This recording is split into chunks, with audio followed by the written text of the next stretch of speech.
Assalamualaikum warahmatullahi wabarakatuh.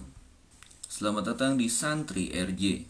Salah satu zikir yang paling utama adalah kalimat La ilaha illallah, yang artinya tiada Tuhan yang pantas disembah kecuali Allah subhanahu wa ta'ala. Begitulah pesan Rasulullah sallallahu alaihi wasallam kepada Sayyidina Ali karramallahu wajhah, ketika beliau secara pribadi memohon agar diberikan zikir khusus yang lebih erat dari dunia dan seisinya, dan lebih mudah mendekatkan diri kepada Allah subhanahu wa ta'ala. Maka Rasulullah sallallahu alaihi wasallam pun menjawab, "Jangan begitu saudaraku Ali, bahwa ucapan yang paling utama yang aku ucapkan dan juga diucapkan nabi-nabi sebelumku adalah La ilaha illallah." Demikianlah Rasulullah Shallallahu Alaihi Wasallam memberikan ijazah zikir La ilaha illallah kepada Sayyidina Ali, yang kemudian diturunkan kepada para sahabat, tabi'in dan tabi'ut tabi'in, hingga kepada kita semua. Karena sesungguhnya kalimat La ilaha illallah menyimpan beribu hikmah, bahkan juga dunia seisinya. Dalam salah satu hadis riwayat sahabat Anas disebutkan, yang artinya, sesungguhnya barang siapa yang membaca kalimat tauhid La ilaha illallah dan memanjangkannya, maka baginya akan dihapus 4.000 macam dosa besar. Pada saat itu para sahabat bertanya, "Ya Rasulullah, bagaimana apabila satu pun dia tidak memiliki dosa besar?" Rasulullah Shallallahu Alaihi Wasallam menjawab, "Maka yang dihapuskan 4.000 macam dosa besar adalah keluarga dan para tetangganya."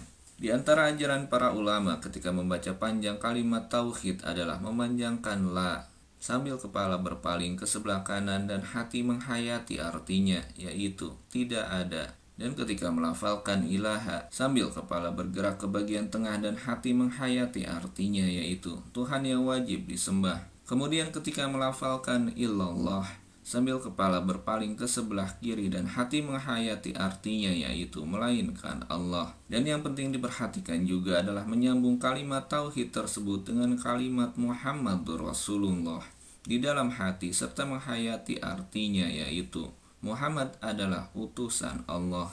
Hal ini untuk membedakan cara membaca kalimat tauhid umat Rasulullah Sallallahu Alaihi Wasallam dengan umat terdahulu.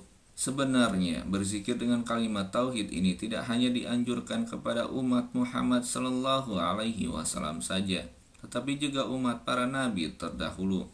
Sebuah cerita menggambarkan hal ini. Diriwayatkan dari Wahab bin Manbah bahwa dia pernah berkata, "Aku telah membaca 30 baris terakhir dari kitab Zaburnya Nabi Daud alaihi salam. Di dalamnya diterangkan, Allah berfirman kepada Nabi Daud, 'Apakah kau tahu orang mukmin yang paling aku inginkan untuk kupanjangkan umurnya?'